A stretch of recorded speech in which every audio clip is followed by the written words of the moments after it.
A nossa história começa em 1913, quando políticos e banqueiros se uniram para criar um banco central cuja função seria proteger eles contra você. A nossa história passa por 1925, quando Winston Churchill teve que tomar uma decisão extremamente difícil que poderia falir a Inglaterra. Para evitar essa falência, um acordo secreto entre dois bancos centrais foi criado, com o efeito colateral de criar uma gigantesca bolha especulativa nos anos 20.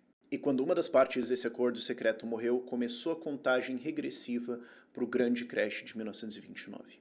Isso poderia ter sido evitado? Sim. Mas algumas pessoas que deveriam ler Mises não leram. Tudo piorou quando o presidente americano da época, Herbert Hoover, resolveu tentar usar o Estado para consertar a crise. E com isso, ele tornou tudo muito pior do que se ele não tivesse feito nada.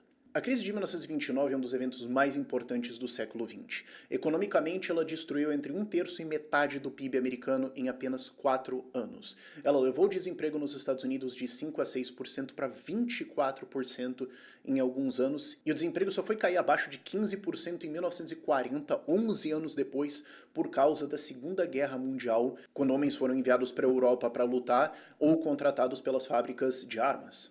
E na Europa, o impacto da economia, e especialmente o fato de que isso jogou o desemprego na Alemanha para 30%, certamente contribuiu com o acontecimento da Segunda Guerra Mundial. E outro dano gigantesco que passou todas as décadas e acontece até hoje é a forma que ela é ensinada.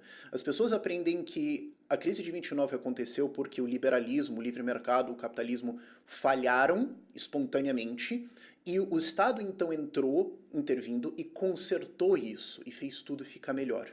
Só que o problema é que isso é o exato oposto da realidade. E aprender essa história errado vai levar as pessoas a defenderem as políticas que vão fazer esse tipo de coisa acontecer de novo, e de novo, e de novo. Então por isso a importância desse vídeo, desse documentário, se você quiser chamar assim.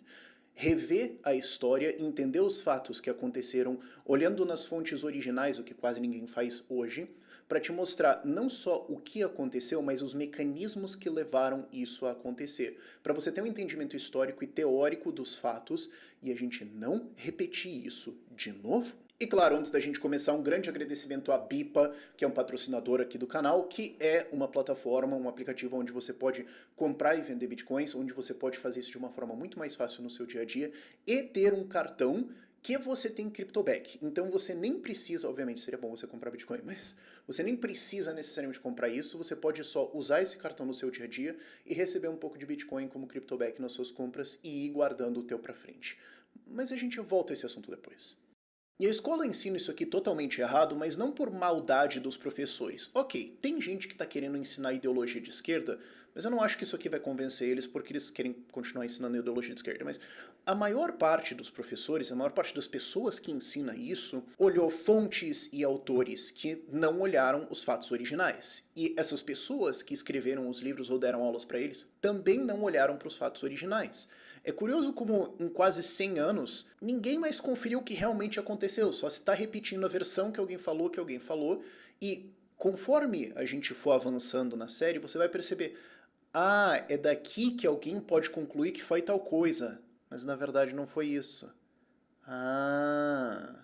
O que geralmente é ensinado nas escolas e o que você provavelmente aprendeu é uma ou uma mistura dessas 4 teses. Primeiro, a indústria europeia voltou depois da Primeira Guerra Mundial e isso causou uma concorrência com os Estados Unidos e quebrou a indústria americana ou gerou uma crise. Isso não faz sentido porque primeiro que a indústria europeia voltou muito antes de 1929, segundo que isso significaria que depois da Segunda Guerra Mundial teria que ter outra crise, o que não aconteceu, terceiro que isso significaria que só pode existir uma indústria europeia ou uma americana, mas não as duas, porque uma causaria uma crise na outra. E quarto, isso não faz sentido economicamente, porque o enriquecimento da Europa significa que agora eles têm mais dinheiro para importar produtos e serviços americanos e eles também estão produzindo mais coisas que seria mais barato para os americanos produzirem, que na verdade é a história do enriquecimento humano. Segundo, e essa tese você vai ver ao longo desse vídeo que dá para entender da onde ela veio, mas está errada. Teve uma crise de superprodução, quer dizer, muitas coisas foram produzidas, as pessoas não conseguiram consumir, as indústrias quebraram, as pessoas foram demitidas, tudo capotou.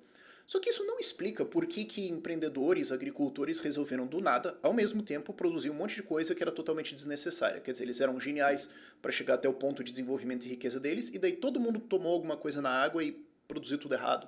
Hã? Terceiro, e essa explicação é só na verdade um xingamento. Isso é o capitalismo, ou isso é o livre mercado, ou isso é o liberalismo. Ele faz isso, ele produz crises assim. Isso não explica o mecanismo de como essas crises acontecem. Isso é só falar, tal coisa aconteceu perto de uma coisa que eu não gosto. Portanto, a coisa que eu não gosto causou isso. E como a gente vai ver ao longo do vídeo, nem era uma era de grande pensamento de liberdade econômica e tudo mais. Isso já estava morrendo perante a era progressista. E quarto, especuladores entraram comprando e vendendo e operando na bolsa, porque é isso que eles fazem, e isso causou uma grande alta, por que motivos, e de repente todo mundo percebeu que isso não tinha valor e tudo caiu porque uau. É quase a terceira explicação de só um xingamento, mas coloca a noção de especuladores no meio, sendo que dentro de uma economia normal, especuladores têm uma função de comprar alguma coisa que alguém precisa vender agora.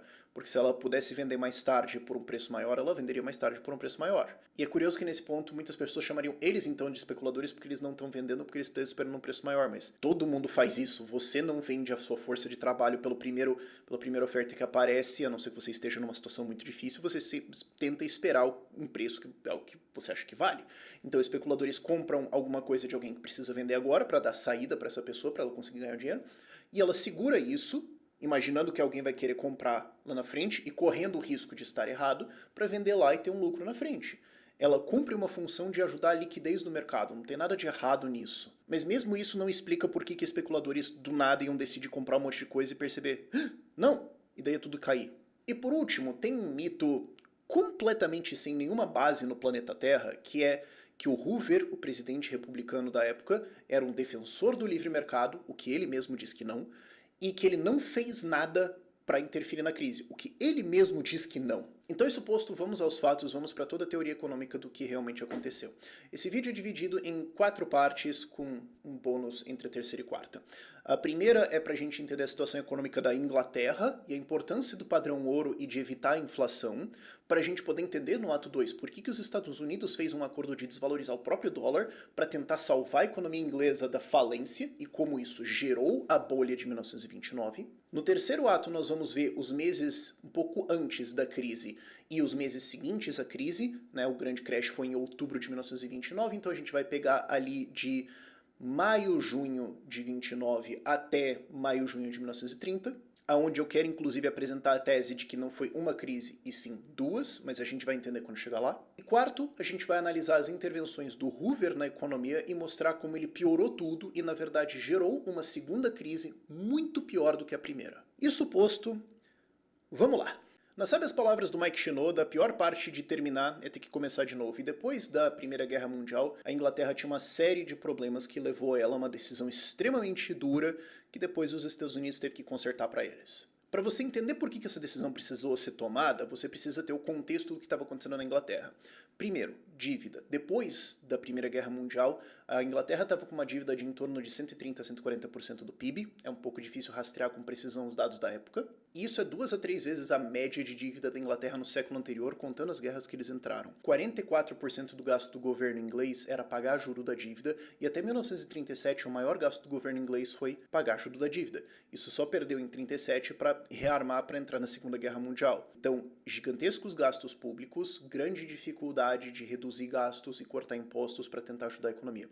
Segundo, trabalho. Você tinha muita gente voltando da Primeira Guerra Mundial que ficou anos na trincheira sem experiência de trabalho, mais totalmente deslocado, isso sem contar mortos e feridos gravemente. O desemprego chegou a bater 10 a 12% durante o período de 1920 a 1925, e durante a crise de 1920 e 21, que a gente vai entender depois, o desemprego pode ter chegado a 20 ou 30% em alguns lugares. Então, muita gente desempregada e com renda baixa. Falando de renda baixa, inflação. Durante a guerra, a Inglaterra imprimiu muito dinheiro e desvalorizou a sua moeda pesadamente. A inflação estimada nos 4 anos da guerra é de 100% e depois ainda teve mais inflação. Então você tem alto desemprego, você tem alta inflação correndo o salário de quem está trabalhando e você tem um governo que está muito preso em pagar juros da dívida, cobrando altos impostos. E aí pensa na cabeça do inglês médio. Escuta, a gente acabou de jogar uma geração inteira nas trincheiras da França por motivos de ninguém, mas nem sabe porquê, não que a gente soubesse em algum ponto, e o que a gente ganhou em troca disso é estagnação econômica, inflação. Escuta,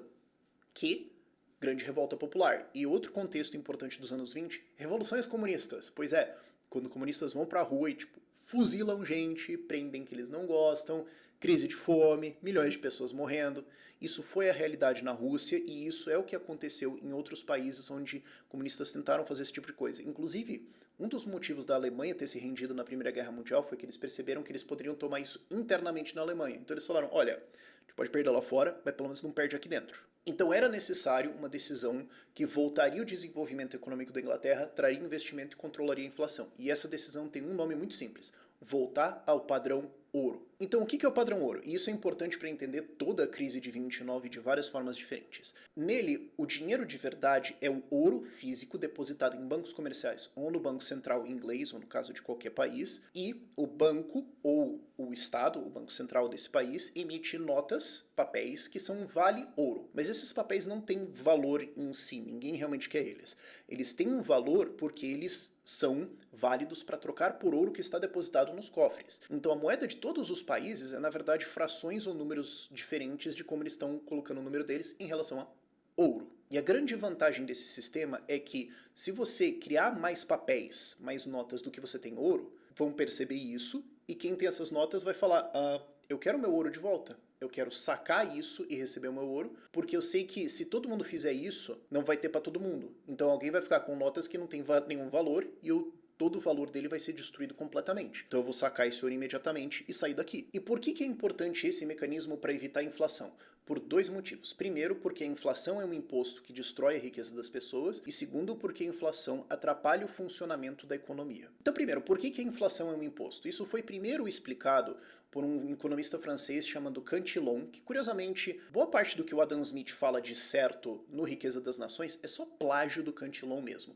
O Cantillon publicou o livro dele, Essai, na França, quando o Adam Smith estava trabalhando na França como tutor. Então ele certamente entrou em contato com esse livro, tanto que muitas coisas são plágio quase literal ali. E eu tenho uma outra série sobre como o Adam Smith errou várias coisas, que são os muitos erros de Adam Smith, que na verdade é só uma leitura comentada do Murray Rothbard falando sobre isso na História do Pensamento Econômico. Não é como se eu tivesse feito essa pesquisa. Mas, enfim, o Cantillon explicou isso no Essai da forma dele, mas eu vou explicar de uma outra forma aqui, que eu acho que fica mais fácil para fazer analogia ao longo da série como um todo. Imagina que você tem um lago e você joga uma pedra nesse lago. O que vai acontecer? Ignora o fato que algum peixe levou uma pedrada, não é importante para nossa analogia. Se você for alguma coisa flutuando na superfície da água, o que vai acontecer é que vai passar uma ondinha por você. Imagina que essa onda, esse nível de água que está passando por você, essa ondinha, esse uhul, nesse momento eu estou mais rico. Tem uma emoção aqui, uhul, subiu. Essa onda vai se dissipar ao longo do lago, ela vai ficando menorzinha conforme ela vai para longe da pedrada, e conforme essa onda chega nas bordas do lago, ela vai perder a força completamente. E o lago como um todo vai subir de nível, mesmo que um pouquinho. Se for um lago muito grande e uma pedra pequena, quase imperceptível, mas alguma coisa. Se for um lago pequeno, você tacar muita pedra, eventualmente o nível de água vai subir. O nível de água é o nível de preços. A quantidade de água que existe nesse lago continua a mesma. Imagina que essa água é a riqueza desse país. Você jogar uma pedra muda a quantidade de água? Não. Mas muda o nível da água? Sim, muda o nível de preços. Então, quem está mais perto dessa pedrada vai levar um dia e sentir uma emoção e falar, uhul, agora eu tô mais rico, estamos surfando, passou. Agora, quem está mais longe do lago não vai receber um dia nenhuma. Só a água vai subir e ele fala, pô, tô mais pobre. Porque o nível que ele estava em relação à água agora mudou, ele está mais baixo e fala, pô, agora se continuar assim, daqui a pouco eu me afogo, mas o que está acontecendo aqui? Agora imagina a mesma coisa com dinheiro.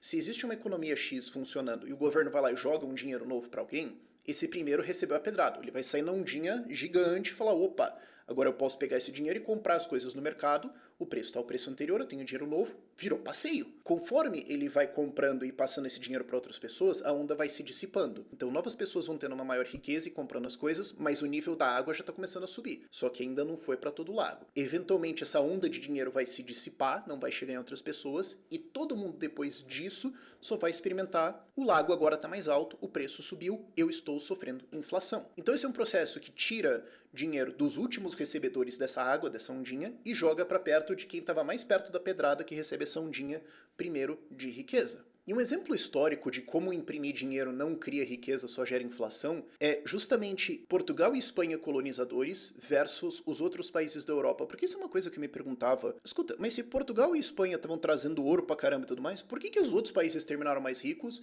e hoje Espanha e Portugal são países mais pobres na Europa em relação aos outros? Qual foi?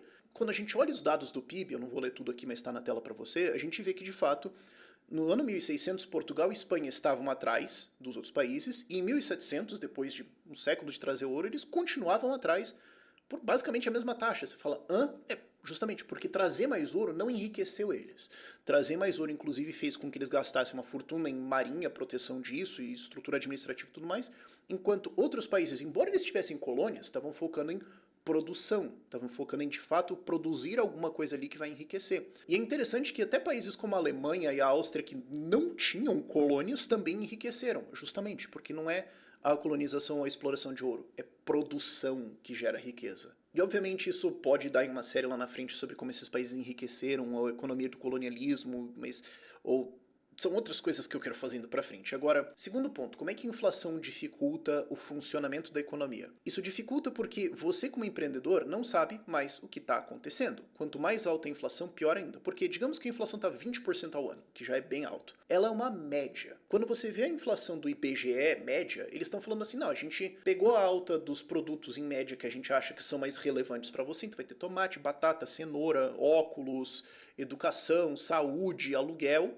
Fiz uma conta aqui de quanto cada um deles importa para você, tirou uma média tudo e dá um número. Mas e se você não usa óculos? E se você não tem uma grande despesa de saúde porque você é mais jovem e mais saudável? E se você não gosta de tomate? A sua inflação vai ser diferente. A inflação de produtores de diferentes indústrias vai ser diferente. E daí você tem que começar a monitorar como é que está a inflação do trabalho, como é que está a inflação de cada um dos insumos que eu compro, de cada um dos materiais, da manutenção. Como é que está a inflação do meu produto quando eu vou vender lá na frente? Ao longo dos meses, que é o tempo que leva para eu produzir, vai ter uma inflação, que eu posso não conseguir monitorar certinho. E entre eu produzir alguma coisa que eu achava que valia isso, colocar para vender, vender lá na loja, lá na frente, e ser pago talvez daqui 30, 60, 90 dias, se a inflação dispara nesse período, pode ser que o dinheiro que eu recebi já não vale o que ele deveria valer. Então, quanto maior a inflação, pode muito bem acontecer de eu chegar no fim do ano, fazer a minha contabilidade e falar, putz, eu quebrei! Eu terminei com menos dinheiro do que eu comecei, que história é essa? Que também é um dos motivos porque foi tão difícil para Espanha e Portugal se industrializarem, enquanto você tinha outros países se industrializando mais. É um dos motivos, teve várias outras políticas ali, é uma história mais complicada que essa, mas eu só tô teasing que um dia eu quero fazer um vídeo sobre isso. Agora, e alguém vai fazer um contador de quantos vídeos diferentes ou séries eu tô prometendo ao longo desse documentário, mas ei, isso é esse canal agora, sejam bem-vindos.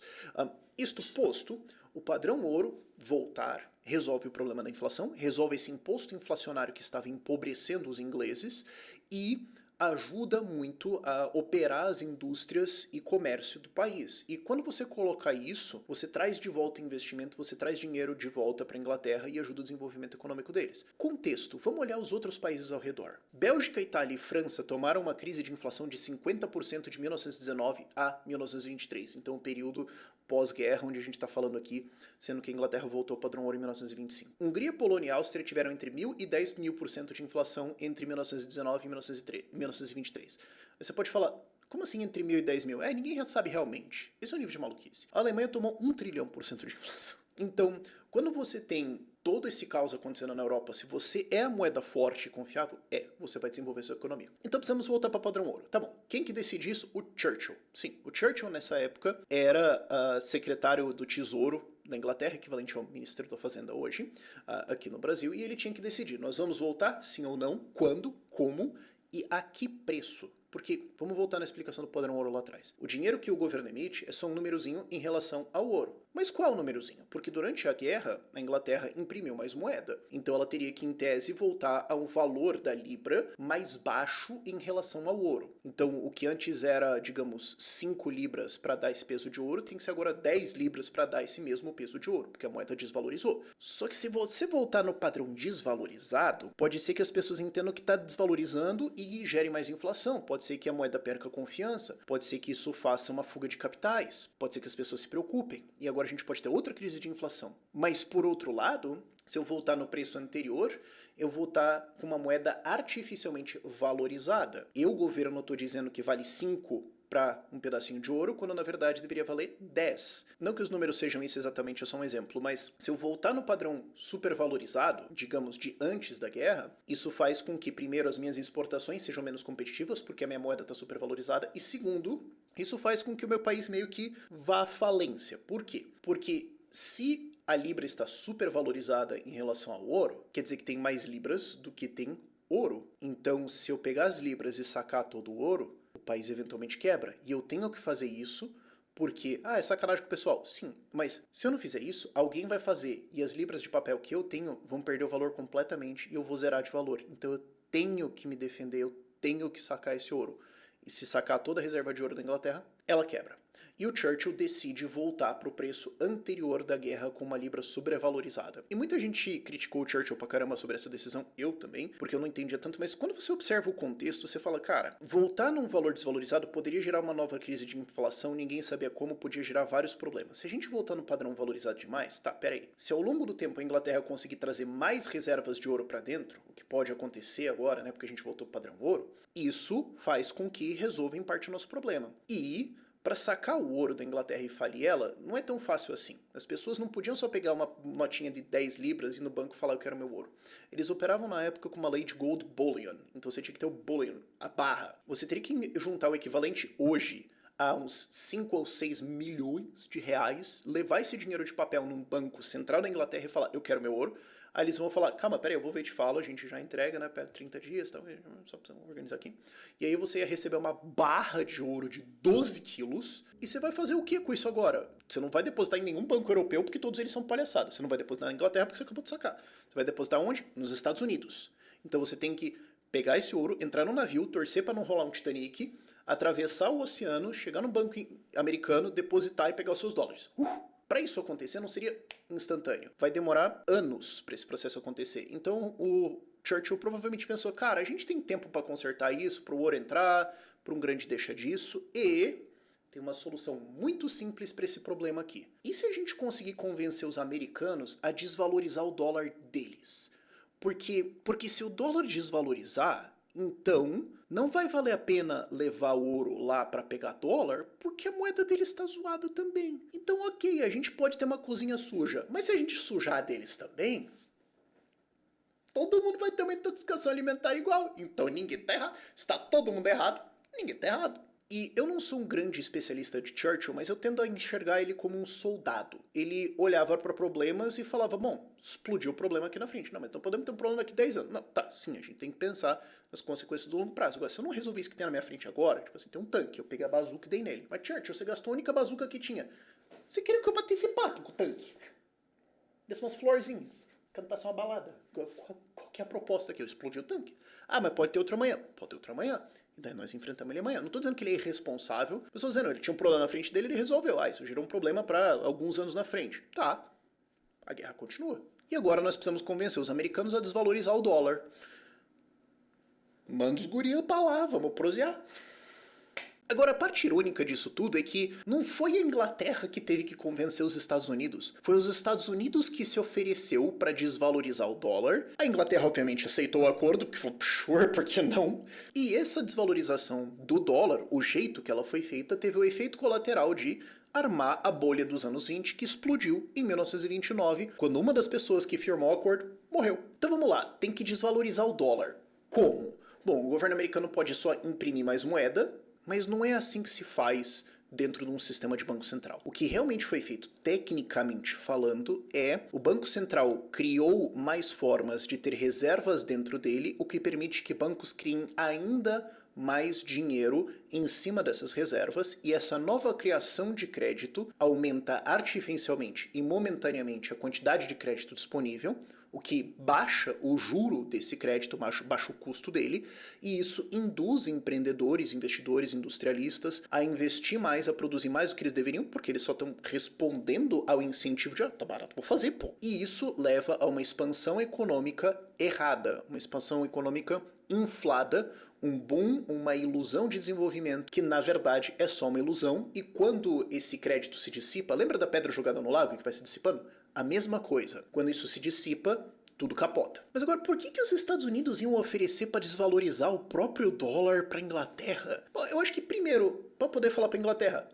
nós que salvamos, respeito pai. Sempre tem esse lado político de ego. Segundo, bancos centrais sempre vão gostar de uma desculpa para criar mais crédito e americanos vão receber juros mais baratos, crédito mais barato, a economia desenvolve, ok. E lembrando que 1924, o ano antes da decisão da Inglaterra de voltar para o padrão ouro em 1925, era ano eleitoral. Então faz sentido para os Estados Unidos falar, não, peraí, vai ficar bom para todo mundo. Inglaterra, eu ajudo você, aí você vira, né, um ponto de estabilidade aí na Europa, né, pro pessoal não se desentender de novo, deu errado, mas enfim. Você vira mais um ponto de estabilidade, ajuda você. A gente aqui vai expandir crédito em 1924 para ficar bom para a eleição, todo mundo vai ficar feliz. E isso já vai previamente desvalorizando o dólar para quando vocês decidirem então voltar ao padrão ouro, vocês podem voltar num ponto mais conveniente que não desvaloriza a moeda para vocês. Tá errado, mas enfim. Vocês podem voltar para esse ponto e não vai nem querer fugir ouro para cá, porque nós já desvalorizamos a moeda de bate-pronto. Então ficou bom para todo mundo. Ah, mas, bom, gerou a crise de 29. Mas eles não sabiam disso.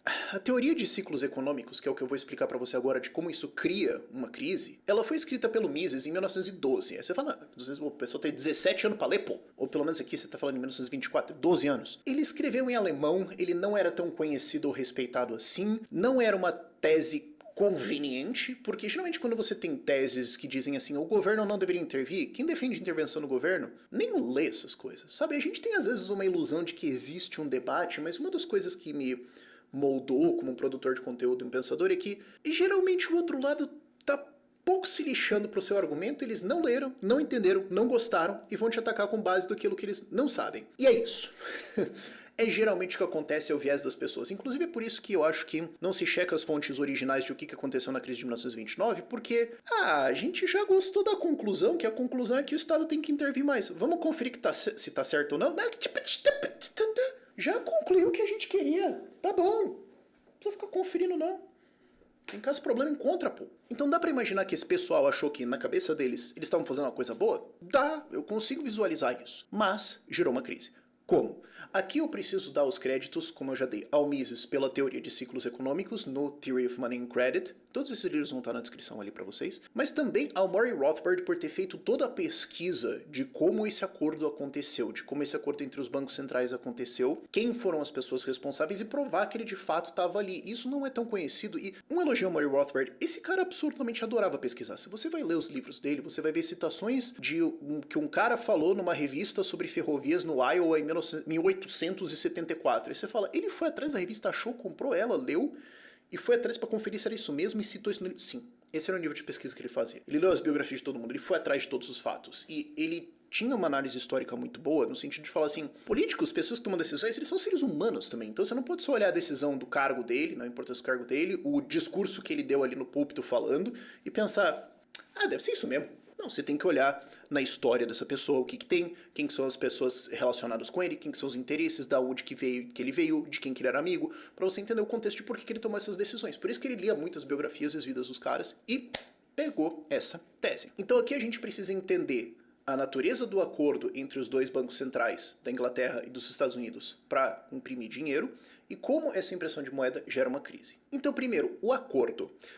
O presidente do Banco Central inglês na época se chamava Montagu Norman e o governador do Banco Central americano de Nova York se chamava Benjamin Strong.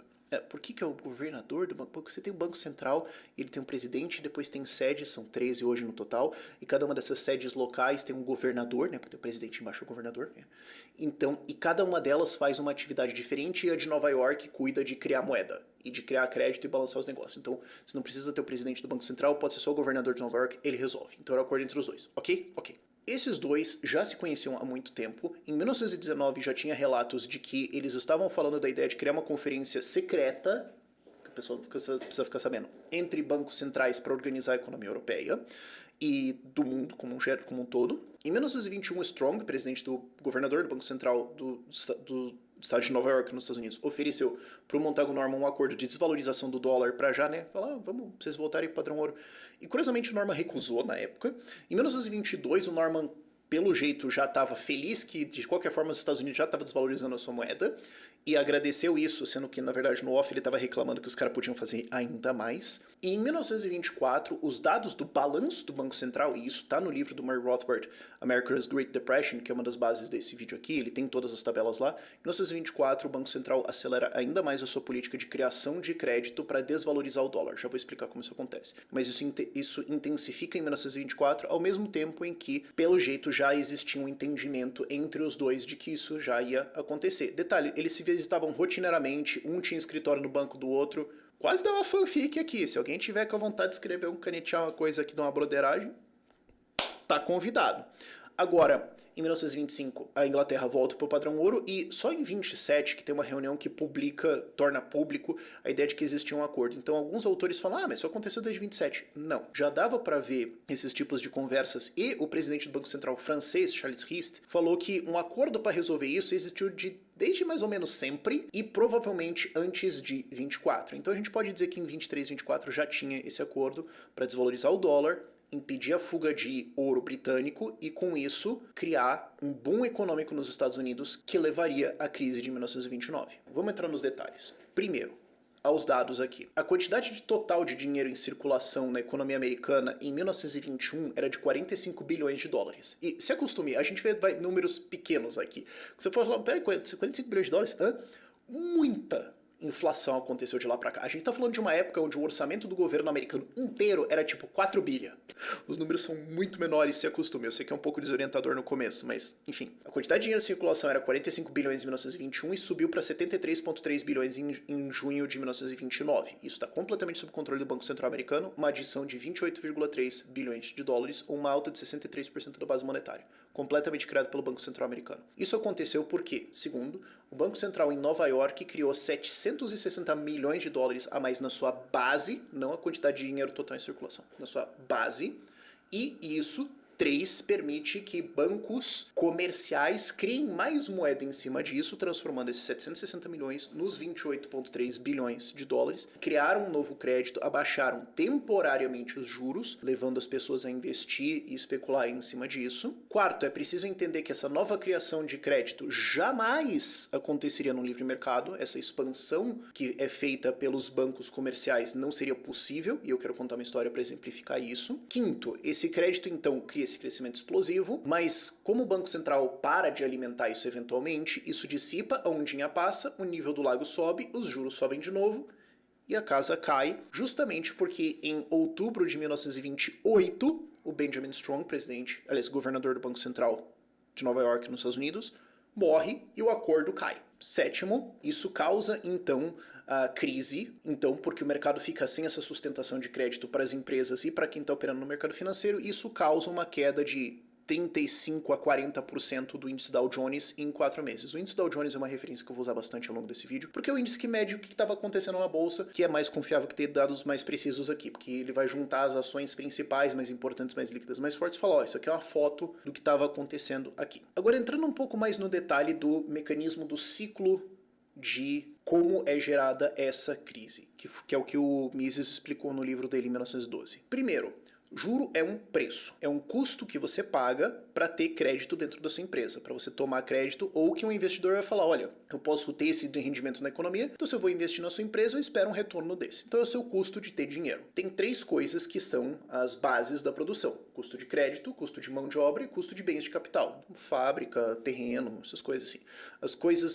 As ferramentas pelas quais você vai produzir. E esse preço do juro vai ser determinado por, como todas as coisas no mundo, oferta e demanda. Qual que é a oferta de crédito? Bom, as pessoas vão ganhar salários e elas vão economizar uma parte. Digamos aqui, todo mundo economiza em média 20%, só para a gente ter uma conta. E esses 20% de X vai estar disponível para alguém tomar emprestado.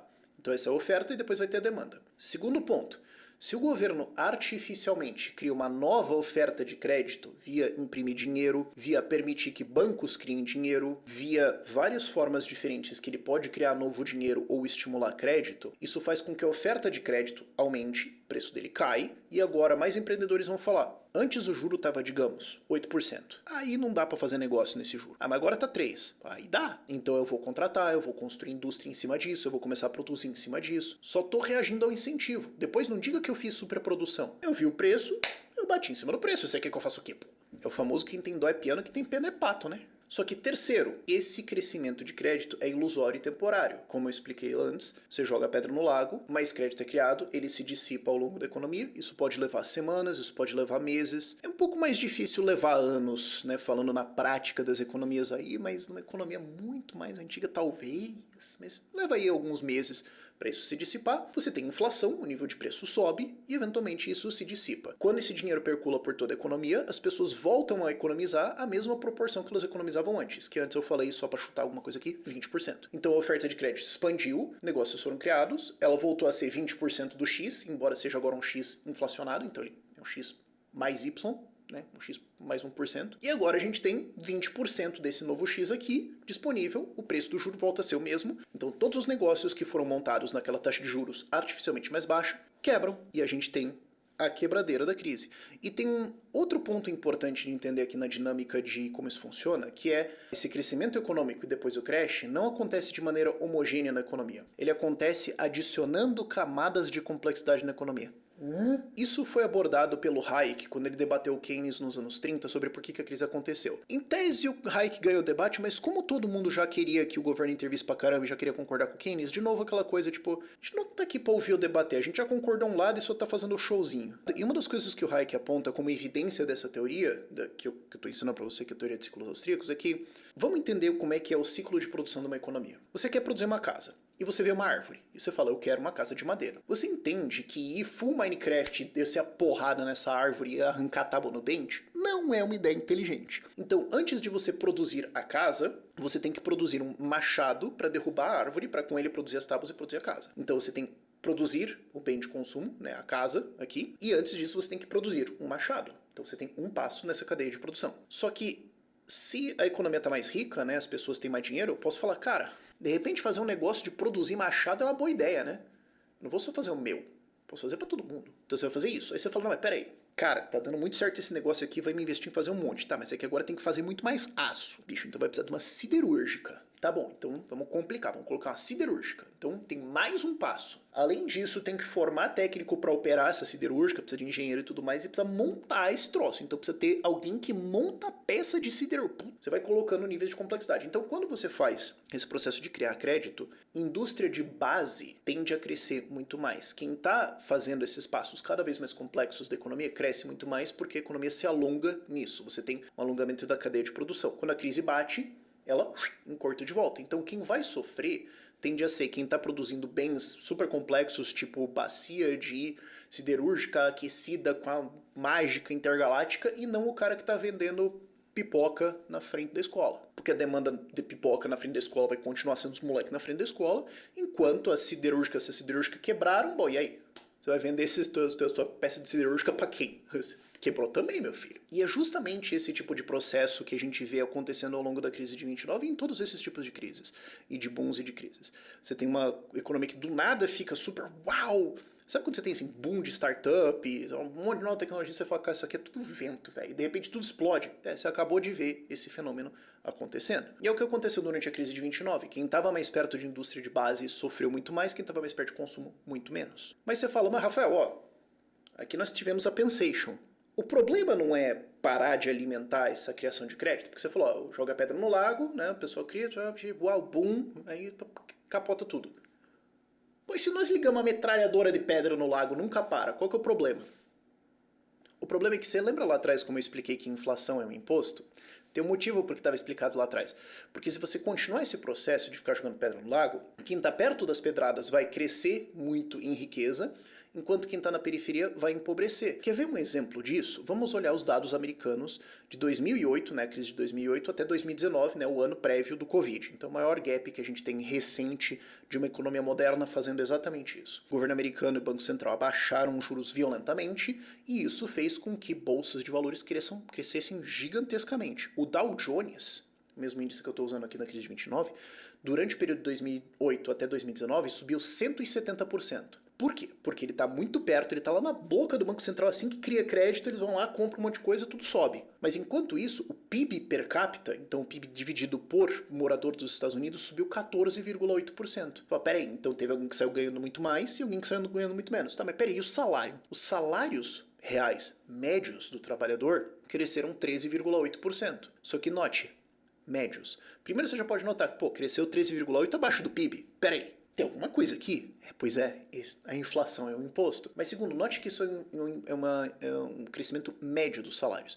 Isso significa que o salário de quem estava operando no mercado financeiro certamente cresceu muito. O salário de quem estava vendendo crepe gourmet e café a $20 com um monte de coisa gourmet na frente de Wall Street também subiu. Esse cara ganhou dinheiro. Quem estava perto desses centros financeiros ganhou dinheiro. Agora, o cara que é encanador numa cidade do interior, lá na caixa prego, que não tem nada a ver com isso, para dar a média, se todo mundo ganhar um monte, ele pode ser que, inclusive, ficou para trás. Enquanto os preços todos subiram, o dele não subiu. Ele pode, inclusive, ter visto uma queda de salários. Se você continua nesse processo de ficar tacando pedra no lago para sempre, quem tá perto vai sempre ter um dia e tá surfando, e quem tá longe só vai ver a água subindo e vai eventualmente se afogar. E aí, eventualmente, isso vai dar problemas políticos, dar problemas econômicos, mas enfim, não dá pra fazer isso. Não, mas peraí, como é que essa história de banco pode criar dinheiro do nada? Outra coisa que você precisa entender é reserva fracionada, que é a ideia de você só tem uma fração do dinheiro que você tem, que você alega ter, em reserva. Vamos entender o seguinte, existem dois negócios que um banco pode ter. Um, ele pode te cobrar o aluguel da caixinha para você depositar o teu dinheiro lá. E segundo, ele pode pegar esse dinheiro, emprestar para os outros e rachar o retorno com você. Só que ele pode ter uma terceira ideia dele ser esperto. Ele fala, peraí, esse dinheiro aqui que é para eu emprestar para os outros e dar retorno e tudo mais, o cara concordou que ele não vai sacar, ele vai deixar aqui. Mas o dinheiro da caixinha ali que ele tá pagando aluguel? Peraí, vamos pensar aqui de um jeito mais smart. Se eu pegar aquele dinheiro e emprestar para os outros, eu ganho juro em cima disso também.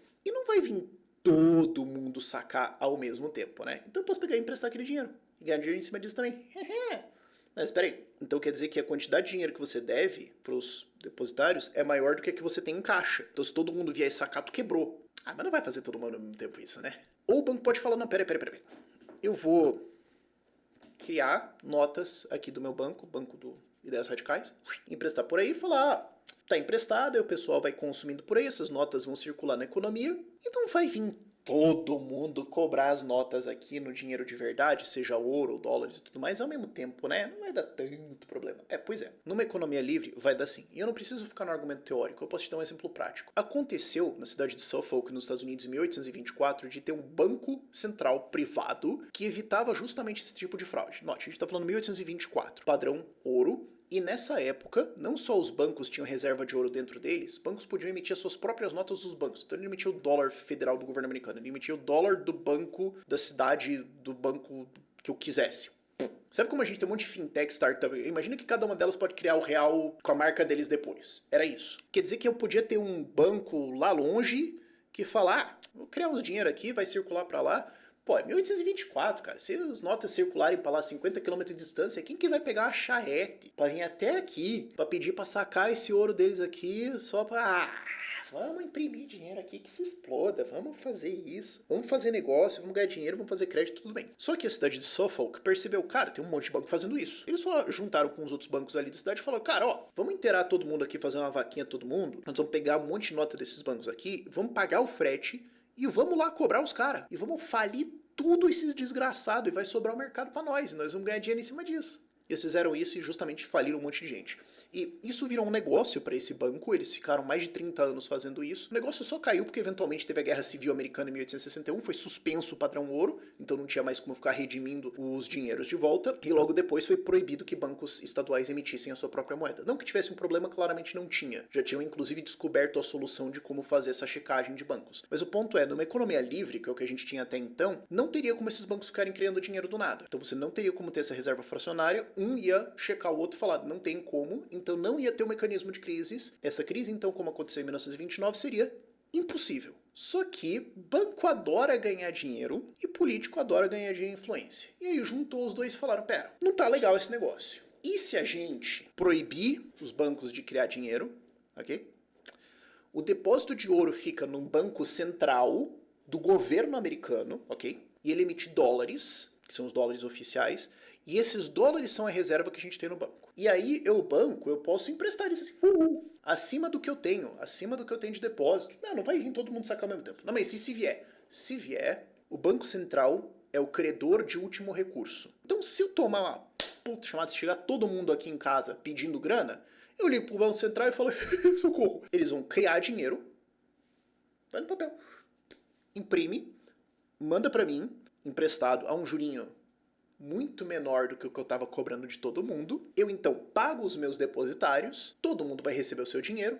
Mas criar esse dinheiro vai gerar inflação e vai gerar um imposto inflacionário. Mas ninguém entende o que está acontecendo, né? Quem que vai até? Levei o quê? Quase uma hora só para explicar isso aqui.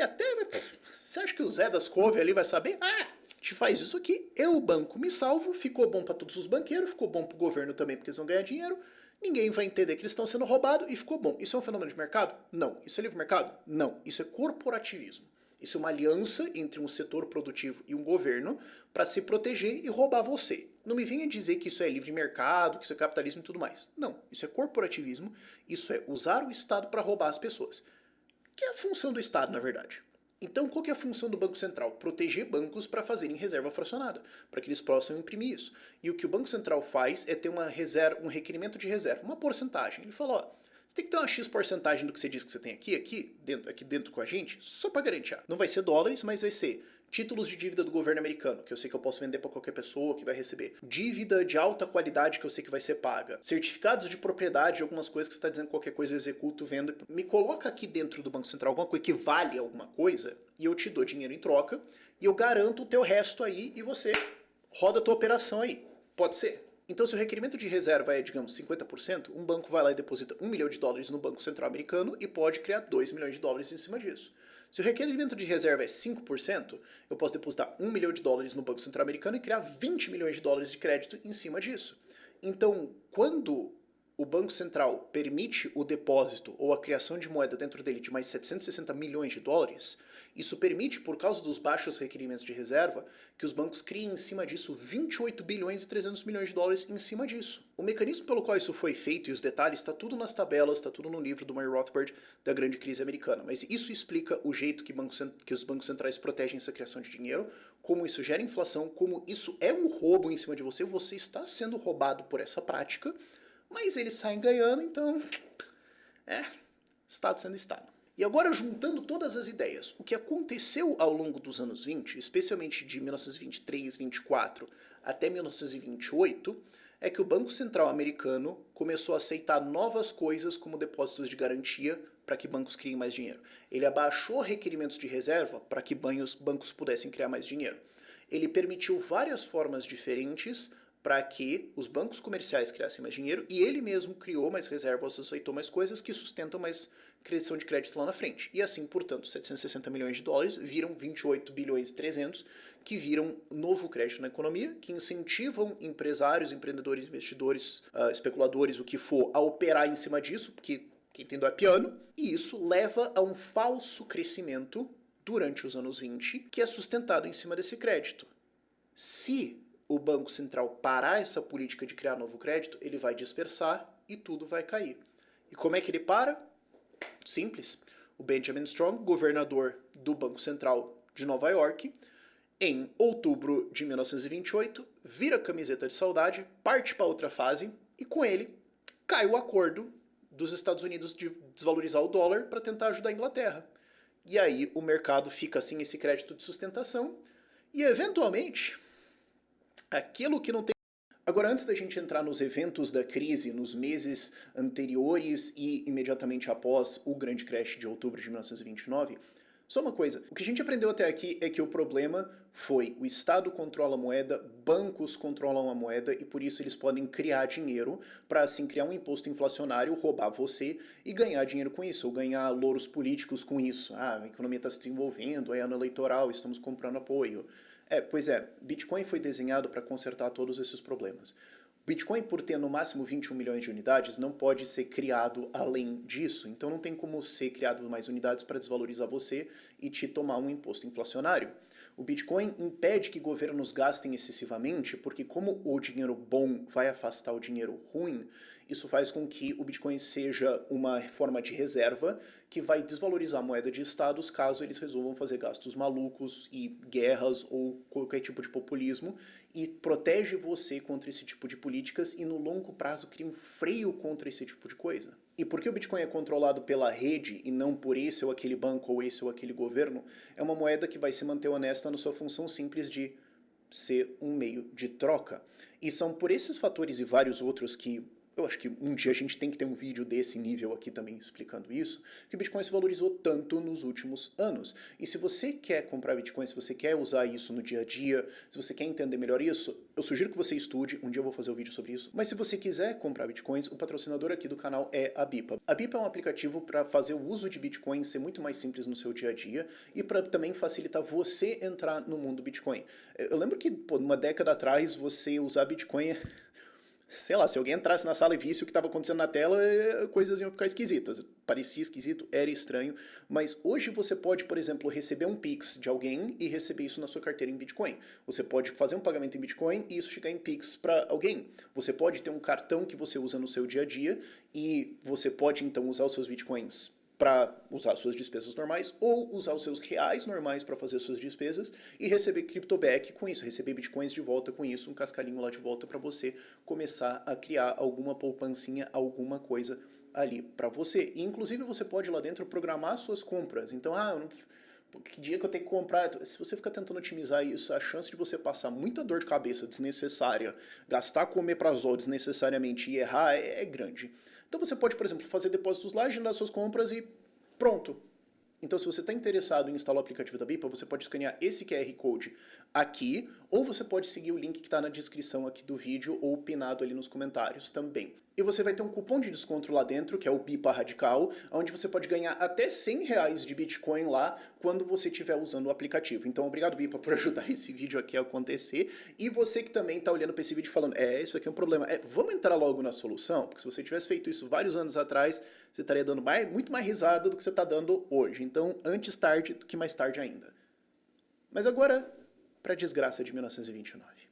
Então vamos olhar os meses antes do crash que aconteceu em outubro de 1929, mas na verdade começou em setembro, e os meses imediatamente após, para mostrar para vocês que na verdade não teve uma crise e sim duas. Agora, falando de 1928, é curioso que o próprio Banco Central americano atesta que ele é culpado e que foi ele que fez, porque o próprio Banco Central percebeu que tinha excessos acontecendo no mercado financeiro, que tinha excessos acontecendo na economia, e que eles estavam financiando isso via expansão de crédito. Tanto que eles dão uma segurada porque eles falaram, piazada, se passamos. O que de novo me deixa perplexo de como que é impressionante essa história de que quem causou foi do nada, assim. O próprio Banco Central admite que eles estavam bancando uma festa que não tinha sentido. Mas enfim, o fato é que em outubro de 1928, o governador do Banco Central de Nova York, Benjamin Strong, morre, e com ele cai o acordo com o Montagu Norman, presidente do Banco Central inglês, de desvalorizar o dólar para tentar ajudar a libra inglesa a se sustentar contra uma fuga de ouro.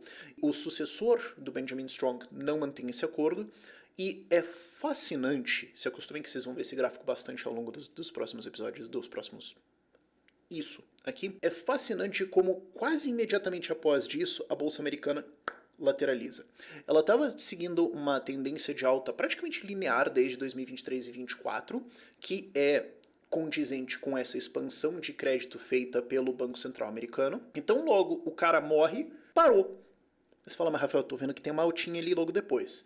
O que aconteceu nos meses um pouco antes foi que o Banco Central criou um novo tipo de título que eles aceitam para expandir base monetária lá dentro. Então, de novo, volta essa tese. Eu não vou entrar em todo o que é uma acceptance, que é os negócios que eles aceitaram, mas só esse negócio vocês podem depositar aqui também, e aí vocês, bancos, podem criar crédito em cima disso e continuar a festa. Por quê? Porque o pessoal já estava reclamando. Em maio, já teve uma ensaiada de uma queda da bolsa. E isso, provavelmente, a gente não tem os dados tão granulares do que estava acontecendo na época, a galera não guardava esses dados na época, era 1920 quem que ligava para isso, mas isso já sinalizava que tinha alguma coisa fraca, tem essa nova criação de esse novo título que eles podem aceitar. Em algumas semanas logo depois disso, 1,9 bilhões de dólares, lembrando, a quantidade de dinheiro em circulação na época desse país era 73 bilhões. 1,9 bilhões são criados em 2, 3, 4 semanas ali. E é isso que financia essa última alta da bolsa nesses meses ali no meio de 1929, batendo o topo de 380 pontos do índice Dow Jones em agosto de 1929. Em setembro, dali para frente, começa a ter um leve encolhimento da base monetária, não tem mais aquele boom vindo por trás de crédito para sustentar isso. O topo da base monetária foi atingido em junho de 1929 em 73 bilhões 260 milhões de dólares, e existe um certo delay entre a coisa estabilizar e cair, que é o tempo de dinheiro circular numa economia, sabe? A gente tá falando nos anos 20, tudo ainda era carta e papel, sabe? Se fosse em tempos modernos, seria questão de dias ou algumas semanas. Agora, naquele tempo, demora um pouco mais. Então, você tem o topo em junho, você ainda tem um resto da inércia levando uma alta em agosto, e eventualmente em setembro começa a se manifestar a queda. Você tem uma queda de 10% do índice Dow Jones só no mês de setembro, que já seria teoricamente o começo da crise, caindo de 380 para 343 pontos. Em outubro confirma a correção, que seria a queda de 20% no total, mais 20% de queda, 273 pontos. Só entre a quinta-feira, 24 de outubro, e a terça-feira, 29 de outubro, 25% do valor de mercado existente é deletado. E isso é o que é chamado de a terça-feira negra, né, a terça-feira 29 de outubro, que é tida como o grande dia do crash da bolsa. Mas como eu falei, já tinha uma queda acontecendo em setembro, ela continua. Não foi assim, um dia todo mundo acordou e falou... Não foi isso. Você já tinha o mercado caindo, e aí a coisa se aprofundou, e você já tinha sinais de fragilidade desde o falecimento do Benjamin Strong, e uma queda em maio ali que se ensaiou de falar... E o pessoal deu uma segurada. Então, é legal ver, é muito fascinante ver como a timeline, a sequência de eventos se alinha muito bem, e você olha e fala, temos aqui um mecanismo. Agora, o que causa essa queda violenta de 12% em um dia só, que foi 29 de outubro? Estou falando mais por um título de curiosidade, mas só para você saber, é o que é chamado uma chamada de margem. Digamos que você toma dinheiro emprestado para investir no mercado financeiro. Você pode falar, pera, banco, me empresta 100zão aí, eu vou comprar 100zão de ações e eu dou essas ações para você como garantia do meu crédito. Se a bolsa subir, eu tô ganhando. Se ela cair, a partir de um certo valor, não caiu de 100 não, mas digamos, caiu abaixo de 80, você, banco, está autorizado a executar as minhas ações e falar, bom, deu errado, você vai vender elas, pagar o resto do empréstimo e eu te devo o resto aí, depois a gente vê como é que a gente vai fazer esse negócio. Então, se o valor dessas ações que você comprou cair até esse nível de execução, você toma o que é chamado uma chamada de margem, que é quando o banco te chama e fala, você tem que cobrir a margem do resto que falta para dar esse teu valor de segurança aqui. Se você cobrir, tá tudo bem. Se você não cobrir, eles falam, tá bom, então a gente executa e vende aqui. Só que vamos pensar um passo para frente. Se tem um monte de gente fazendo isso porque o crédito estava barato, e tem um monte de gente com operação de crédito aberta para comprar ações, e isso parecia uma ideia genial porque a bolsa só subia assim do nada, nenhuma explicação assim, todo mundo vai tomar crédito e investir nisso. Quem não fizer é burro, pô. Se tem um monte de gente fazendo isso e de repente tudo cai, e a gente está inclusive num evento onde isso tudo está acontecendo porque justamente falta crédito no mercado para financiar o continuamento dessa alta, então significa que a galera não vai ter dinheiro para cobrir isso, e que quando alguém for executado e vender as ações, isso vai causar mais uma queda, o que pode levar outro cara a tomar outra chamada de margem, executa isso, vende tudo, e você tem uma causando a outra. Isso leva a um colapso explosivo. Mas isso pode acontecer no livre mercado? De maneira pontual, sim. Agora, o que levaria várias pessoas, uma massa gigantesca, a estar alavancada num negócio, a estar com crédito aberto num negócio, que todo mundo achou que era uma puta boa ideia e de repente cai? Sabe, a qualquer momento você vai ter gente tomando decisões erradas e perdendo dinheiro. Mas quando todo mundo faz isso junto, do nada, você precisa de uma explicação melhor do que, acontece. E o que acontece nos meses seguintes é uma correção, vai caindo em setembro, outubro, novembro, dezembro, mas no começo de 1930, o mercado dá uma retomada. Faz sentido, porque com o vídeo até agora você pode ter criado uma impressão de que eu estou dizendo que todo o crescimento dos anos 20, de 23 a 29, foi falso, foi uma grande mentira. Não. Você vai ter dois componentes. Um é o crescimento real da economia, que de fato está enriquecendo, de fato está produzindo mais, e depois você tem um outro excesso artificial falso criado por esse crédito falso extra. Se o Banco Central para de sustentar isso e isso cai, vai sobrar o que tinha de crescimento sincero ali mesmo. O que pode ser até que o pessoal seja levado um pouquinho, mas se a gente está dizendo que a bolha começou em 23 e estourou em 29, não faz sentido o mercado cair para um nível abaixo de 23. Pode ser até que momentaneamente, porque explodiu todo mundo está tomando chamada de margem e tudo mais assim. Sustentadamente, ao longo de semanas, meses? Não, pode ser que pisca aquela vela para baixo que todo mundo... Quem viu sabe o que é. Mas não faz sentido o PIB americano, vamos esquecer então o mercado financeiro, não faz sentido o PIB cair para um ponto antes de 1923. Agora o que a gente vê é, primeiro, uma estabilização nos primeiros meses de 1930, que volta ao mercado mais ou menos onde ele estava em 1927 ou 28, que é o que faz sentido. E depois disso, 85% de queda, e o PIB americano cai para metade do que era em 1929. Menos do que era em 1920. A bolha pode criar uma parte de um crescimento falso. Agora, destruir mais do que já estava construído? Não. Vamos dar uma parada aqui e olhar a foto. Maio de 1930. Daqui a pouco vocês vão entender por que maio de 1930.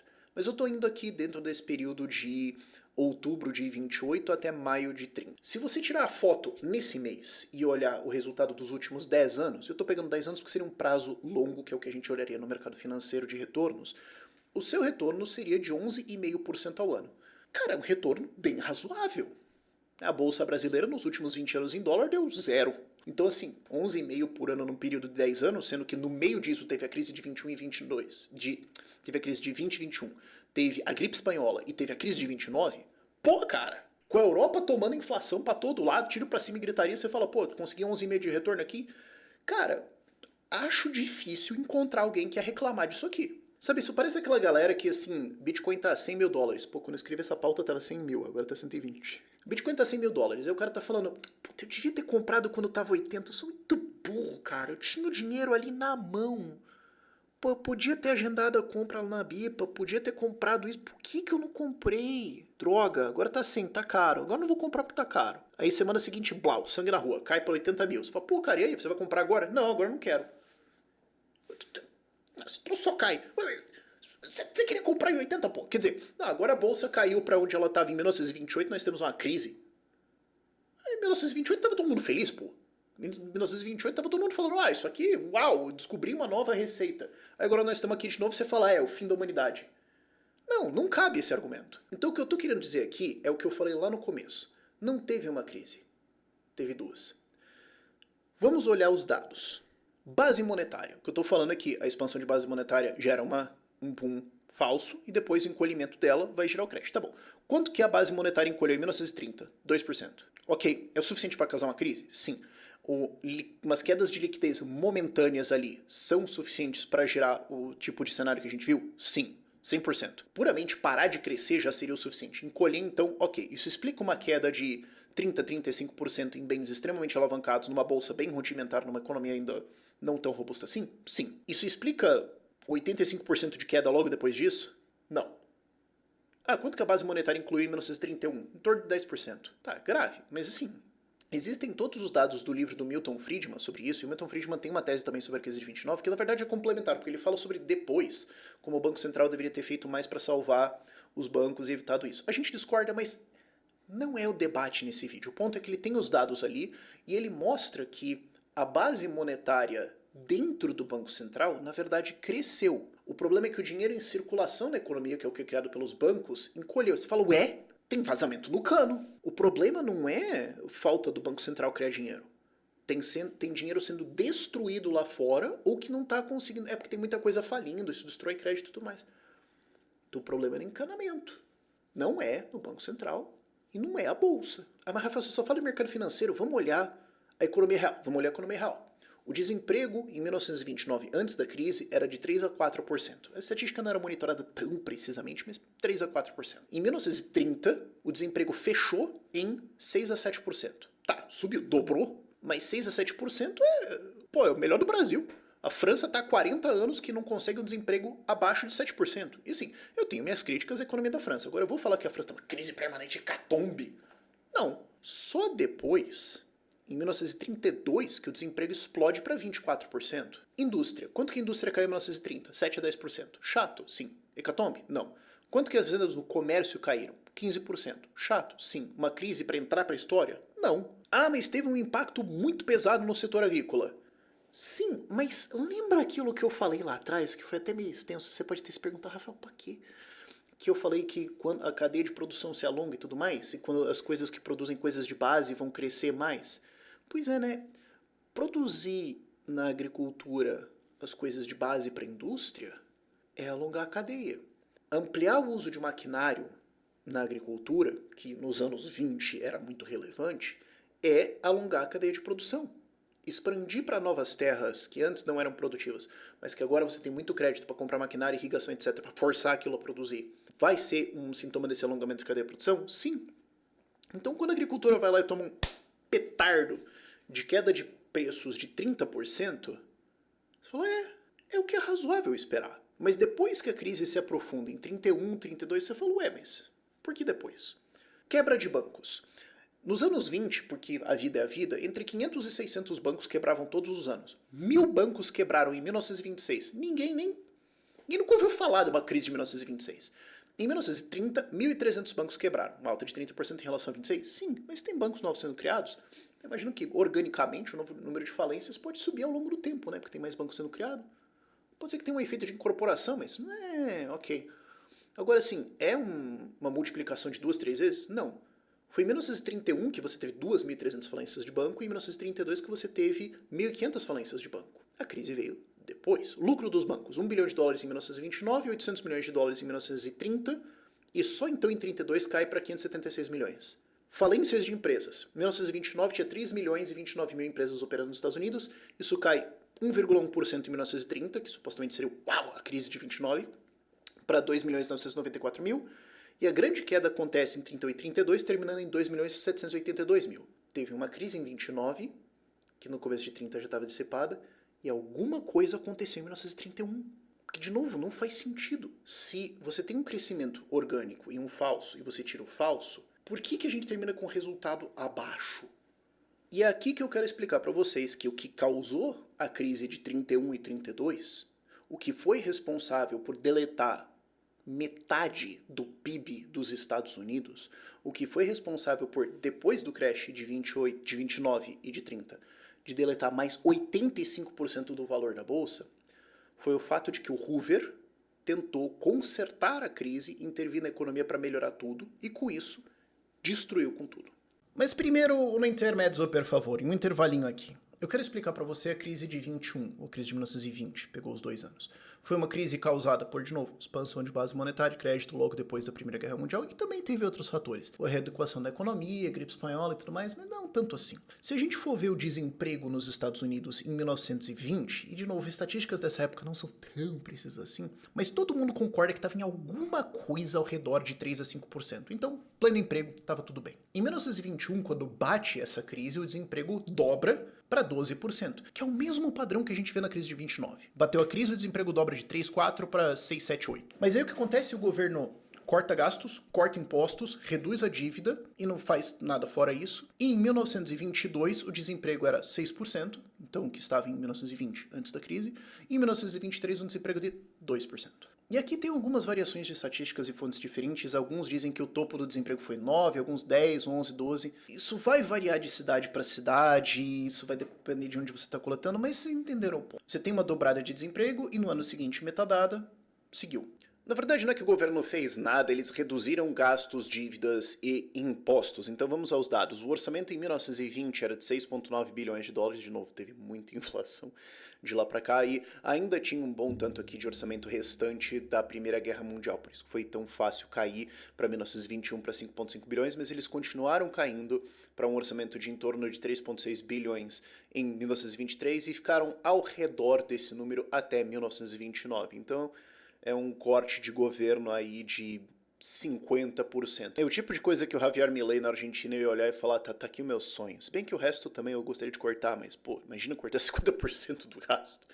Se alguém fizesse essa proposta no Brasil, o que iam chamar esse cara? Mas corte de impostos caindo de 7,4 bilhões em 1920 para 4,3 bilhões em 1922. É 42% da carga tributária do país. Dado que o Brasil pagou 3,6 trilhões de reais de impostos em 2024, seria equivalente a um corte de impostos no Brasil de 1 trilhão 512 bilhões de reais. Se a gente tivesse um corte de impostos de 12 bilhões de reais, a gente já ia agradecer. E redução de dívida. Os Estados Unidos explodiram em dívida durante a Primeira Guerra Mundial, porque é isso que acontece durante uma guerra, mas eles saíram com uma dívida de 26 bilhões em 1920, que já estava começando a cair, e ela cai para 22,3 bilhões em 1923. Então a gente tem aqui 3,7, 4 bilhões de dólares sendo devolvidos ao mercado. E é importante entender isso, e a gente vai abordar isso no ato 4 também, porque o dinheiro de crédito que existe é aquilo que as pessoas pouparam para investir em alguma coisa. Então, quando o governo começa a gastar mais e tomar dívida, ele entra competindo com o setor privado em tomar dívida. E como o governo paga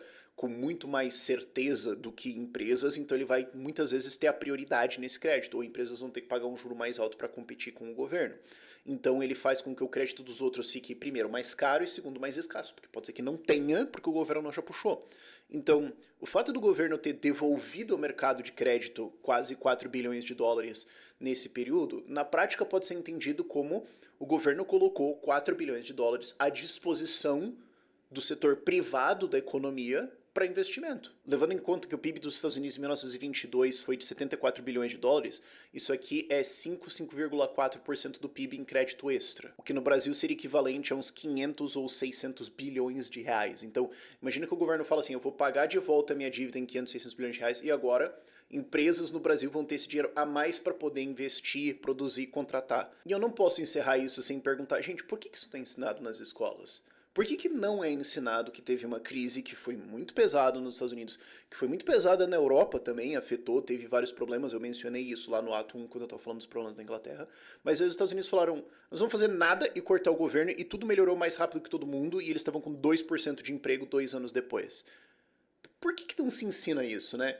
Bom, e talvez agora você entenda por que pessoas que defendem intervenção estatal, sejam elas de esquerda ou não, defendem que não deve existir outras formas de educação paralela, que só tem que ter um tipo de escola com o currículo decidido pelo governo para evitar desinformação e outras coisas assim, né, para ter certeza que as pessoas vão ter um ensino de qualidade. Eu só imagino a torta de climão que ficou se algum professor teve a coragem de passar esse vídeo numa sala de aula, mas é a realidade. Era exatamente esse padrão que a gente deveria esperar ver na crise de 29. Talvez 3 anos, porque talvez a proporção foi um pouco maior, foi mais tempo durante do Banco Central criando dinheiro, mas não é razoável uma crise onde você tem uma crise de queda de 30%, 40% e depois uma queda de 85%. Não é razoável que o seu fundo de PIB em 34, 35 seja inferior a 1919. Tem que ter alguém que entrou e destruiu tudo. E esse alguém foi o Hoover. Para mim, a parte mais insultante da historiografia da crise de 1929 é a ideia de que o Hoover não fez nada ou que ele defendia livre mercado. Primeiro, ele discorda. Segundo, não existe uma fiapo de evidência que suporta isso. A única forma que você pode, de alguma forma, chegar a essa conclusão é pensar assim, ok, o Hoover fez um monte de intervenções, mas o Roosevelt fez ainda muito mais no New Deal depois. Então, se tem um cara que matou 3 pessoas e outro que matou 50, o que matou 3 é praticamente um santo. Faz sentido? Não. Mas, vamos lá. Evidências de que o Hoover era um grande intervencionista. Como eu falei primeiro, a própria biografia dele falando tudo o que ele fez e tudo que ele gostaria de ter feito quando ele era secretário do governo em 1920, 21 durante a crise e não conseguiu fazer. Segundo, aumento do gasto público. Ele subiu o gasto do governo americano de 3,1 bilhões em 1929. Cara, olha quanta inflação teve de lá pra cá. Meu Deus do céu, cara, compra o Bitcoin. Isso subiu para 4,7 bilhões de dólares em 1932, largamente por causa de obras públicas e políticas para tentar salvar preços, para fazer com que preços subam, para sustentar a produção e tudo mais, que é o que a gente vai bater daqui a pouco. Isso é uma expansão de gasto público de 50%, sabe? Se o Haddad e o Lula vissem uma expansão de gasto de 50% em 4 anos, eles iam falar, pô, companheiro, eu acho que aqui você se passou. Você podia ter gasto um pouco menos aqui, cara. Vamos não se exaltar aqui. Terceiro, aumento da dívida. A dívida americana subiu de 16,9 bilhões de dólares em 1929 para 19,5 bilhões de dólares. E a dívida de estados e municípios, incentivada pelo Hoover para fazer obras públicas, subiu de 4,2 para 4,9 bilhões de dólares, tirando 3,3 bilhões de dólares do mercado de crédito. Lembra como eu falei lá em 1920 e 21 que a redução de dívida colocou de volta no mercado 4 bilhões? Pois bem, o Hoover tirou 3.300 num momento de falta de crédito. E quarto, a coroa da burrice, a tarifa Smoot-Hawley. Vamos entrar nos dados do que aconteceu aqui. Mas antes de tudo, vamos entender uma coisa. Não só o Hoover não era um cara de livre mercado. O consenso político, empresarial, midiático e acadêmico da época não era mais livre mercado. Ok, a fundação dos Estados Unidos é instituições de liberdade e propriedade privada. Ok, tinha gente que não concordava com isso lá na fundação.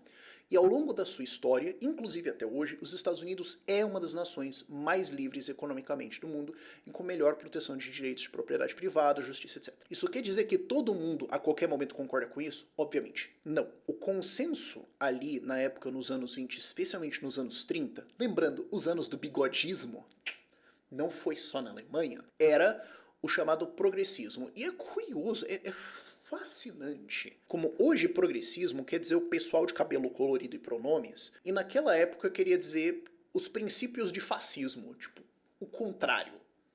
Bem que às vezes é meio parecido, mas não cabe aqui essa discussão. O que era o progressismo? E aí tem dois livros que eu recomendo para você. The Progressive Era, do Murray Rothbard, e Illiberal Reformers, que narra a origem dos reformadores políticos e econômicos e acadêmicos, que foi a galera que influenciou muito o pensamento e policy, a legislação dos Estados Unidos, especialmente de 1880 para frente até aqui, 1930 e 1940, e como a origem de pensamento deles é vários pensadores que estudaram na Alemanha com vários pensadores que também ajudaram a fundamentar a ideologia do bigodismo. Então eles não eram liberais, eles eram anti-liberais. Os empresários da época, se você vê as biografias dele, recomendo muito a biografia House of Morgan, do Pierpont Morgan, do banco JP Morgan. Ele era um banqueiro que tinha a ideia de que ele conseguia organizar as coisas. Ele ficava puto, que vivia tendo crise e tudo mais, ele tinha que resolver. Ele foi um dos principais puxadores de criar um banco central para o Estado intervir na economia, intervir no sistema bancário, salvando tudo para evitar creches, porque ele estava de saco cheio disso.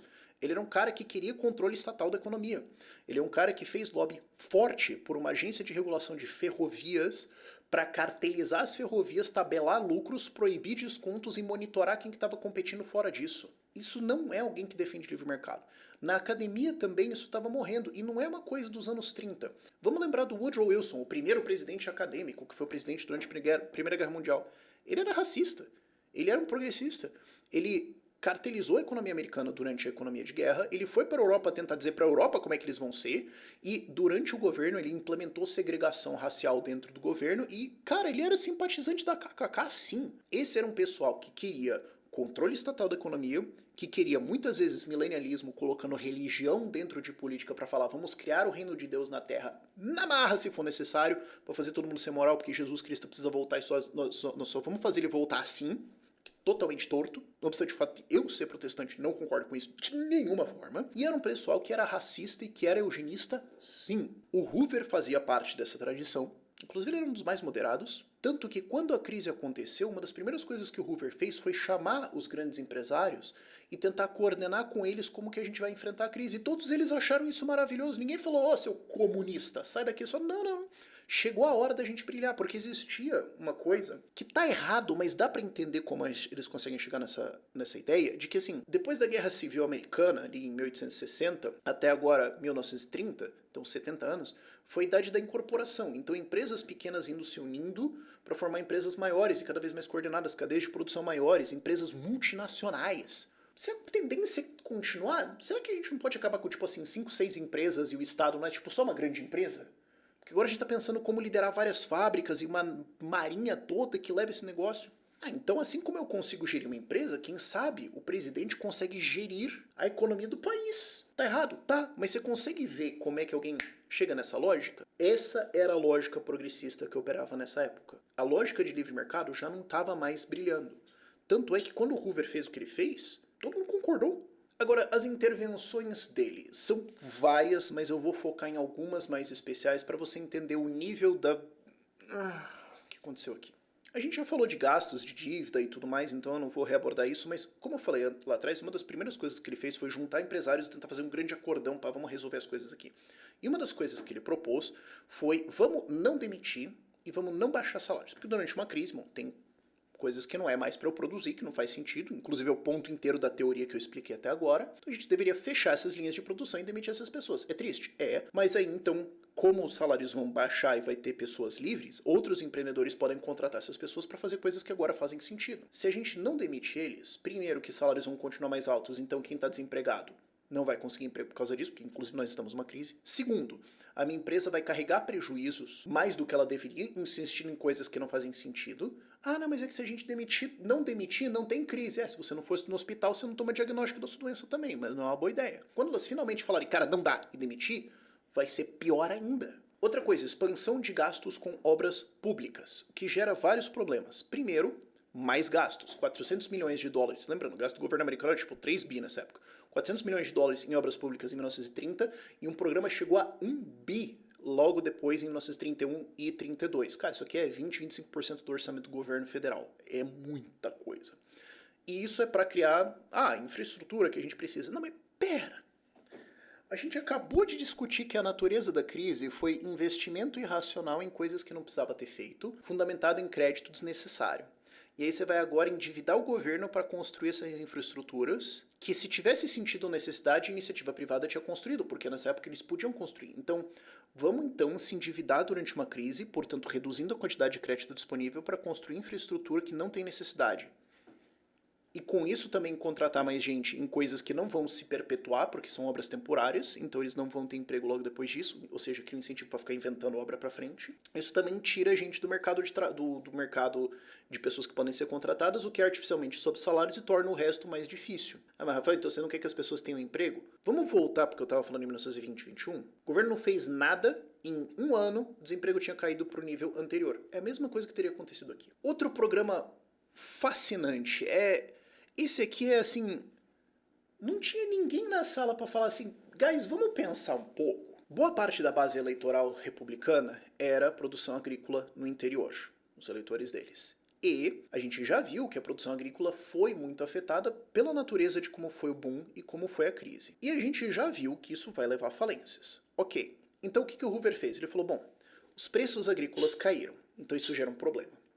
Quando os produtores vão vender sua safra, está muito barato. E aí eles não conseguem pagar suas despesas. Então as fazendas menos produtivas, que são as que gastam mais em juros, porque elas têm que tomar mais crédito, porque elas têm que comprar mais maquinário, mais irrigação, mais coisas, para tentar forçar aquela terra menos produtiva a ser produtiva, elas não vão conseguir pagar seus juros e vão falir, que é o que deveria acontecer. Lamento, mas é o que deveria acontecer. Então vamos fazer o seguinte, nós vamos gastar dinheiro do governo para comprar a produção deles para o preço subir. De maneiras que essas fazendas improdutivas vão, então, ter lucro ou pelo menos empatar. E então nós salvamos a agricultura. Hoover, pensa 2 passos para frente. Se você está salvando as fazendas improdutivas, o que elas vão fazer? Continuar produzindo. Então ano que vem você vai ter o mesmo problema. Então você vai ter o quê? Uma política constante de cobrar imposto das pessoas para comprar produção? E você vai fazer o que com essa produção? Porque se você vender ou dar, o preço vai cair. E você está fazendo essa política justo para não cair. Então, Hoover, parou. Nós estamos numa crise econômica e tu tá cobrando imposto de gente desempregada para comprar comida, para guardar num depósito, para que o preço de comida para toda a população fique mais caro. Durante uma crise. Sim. E o que é fascinante é que o segundo passo depois disso é que, se isso continua dando dinheiro, então ano seguinte vai ter outra produção, então você tem que comprar de novo, e de novo, e de novo, e de novo. Só em 1930 eles gastaram 100 milhões de dólares com um programa de estabilização de preços na agricultura. De novo, o gasto do governo era tipo 3 bi. Isso aqui é muito significativo. Isso foi crescendo. Em 1931 foi 200 milhões de dólares só com trigo. E eles entraram em vários outros produtos. Quais? Deixa eu só te dar um aperitivinho aqui da lista. Trigo, algodão, milho, leite, oleaginosa, laranja, figo, uva, batata, maçã, mel. Tudo isso entrou em o governo vai comprar para reter, para segurar preço, para ver como é que a gente... Beleza. O estoque do governo americano em 1932 era tão grande que em 1932 eles deram 2,3 milhões de toneladas de trigo para a Cruz Vermelha. Sei lá, faz alguma coisa. Tá ficando feio, cara. A gente tem um monte de comida aqui, o pessoal tá todo desempregado. Falou, Você tem um sentido de proporção. Toda a produção de trigo do Brasil, com a agricultura moderna, foi 9 milhões de toneladas em 2024. Eles deram 2,3 milhões de toneladas para a Cruz Vermelha. Então, peraí, você ficou 3, 4 anos cobrando imposto de gente durante uma crise para subir o preço de comida artificialmente, para que essas pessoas tenham menos dinheiro para comer, para comprar comida, né, porque tá mais caro. E aí depois você vai jogar tudo isso na economia e doar, porque vai ser usado, e vai despencar os preços e daí os agricultores vão quebrar de qualquer forma. Seu absoluto animal! Ou às vezes o governo de fato revendia esses produtos, mas a um preço um pouco mais baixo, tomava um prejuízo, mas depois o preço subia, a gente tenta não sei o quê. O governo americano tomou 25 milhões de dólares de prejuízo só em uva. Ok, imposto. Imagina se o Haddad fizesse isso. O Hoover aumentou o imposto de renda, a maior alíquota de 29% para 63%. Contexto, nessa época só as pessoas muito ricas pagavam imposto de renda, não era uma grande parte da população.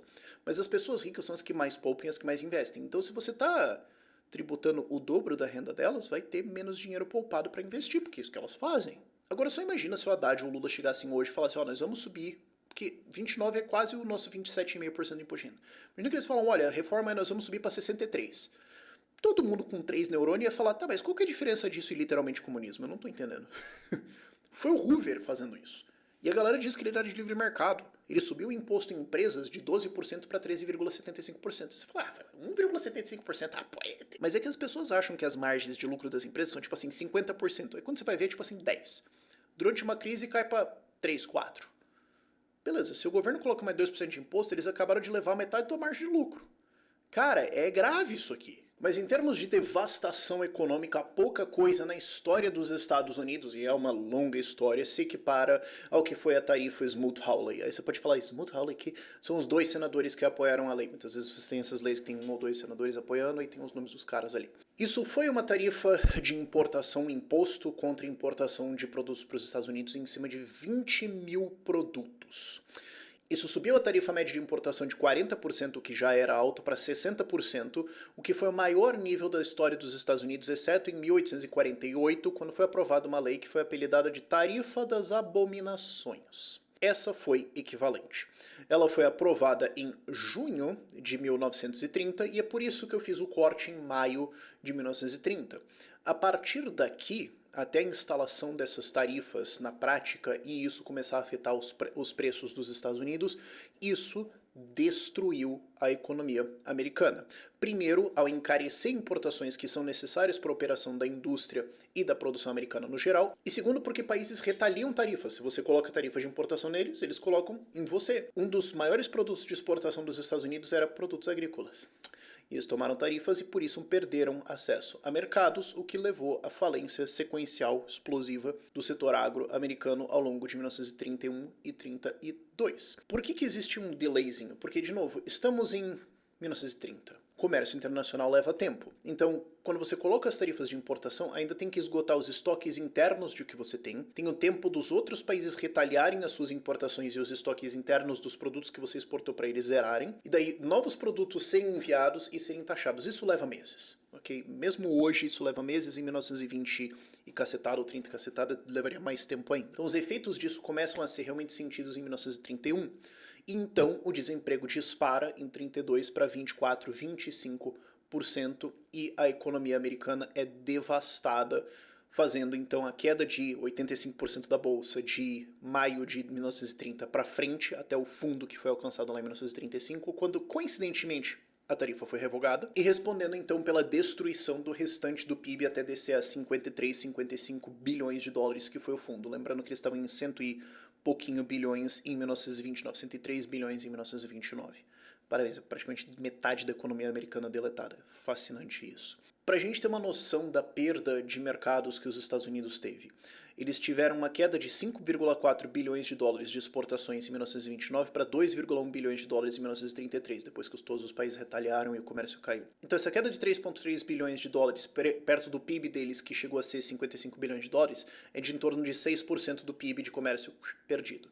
Vamos ter um paralelo com o Brasil. O Brasil exportou em 2024 153 bilhões de dólares de produtos agrícolas, numa economia de 2 trilhões e 250 bilhões de dólares, o que dá 6,8% do nosso PIB.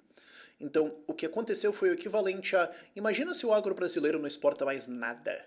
Vamos nos aprofundar aqui nos dois efeitos disso. Primeiro, a perda de mercados e o que causou de falências nos Estados Unidos e depois o aumento de gastos por causa da produção americana. Primeiro, a gente já falou lá atrás que tinha um problema no agro. Ele expandiu de maneira irracional, com muito investimento, e depois teve os Estados Unidos sustentando preços, todas as políticas idiotas e tudo mais. Ok, beleza. Aí agora você vai lá e perde mercados de exportação. Então, os produtos que normalmente iriam para fora e não competiriam com preços internamente agora ficam dentro dos Estados Unidos e com isso jogam os preços para baixo. Oferta e demanda, oferta excessiva, vai reduzir os preços. Enquanto isso, o governo americano tem uma política de comprar para fazer o preço subir de volta, o que aumenta os gastos do governo, o que aumenta o déficit, o que aumenta a quantidade de dívida que o governo está tomando, o que reduz a quantidade de crédito que está disponível para a economia se recompor durante uma crise que é a ausência de crédito. Parabéns! Outro efeito é que, como esses fazendeiros então vão falir, vários deles quebraram, isso afeta desproporcionalmente os bancos agrícolas dos interiores. Então é por isso que você tem, ao longo de 1931 e 32, uma falência violenta de bancos, que foi em torno de 1/3 do mercado bancário falindo, mas só 20% de todos os depósitos, o que indica que são bancos pequenos. Sim, os bancos do interior.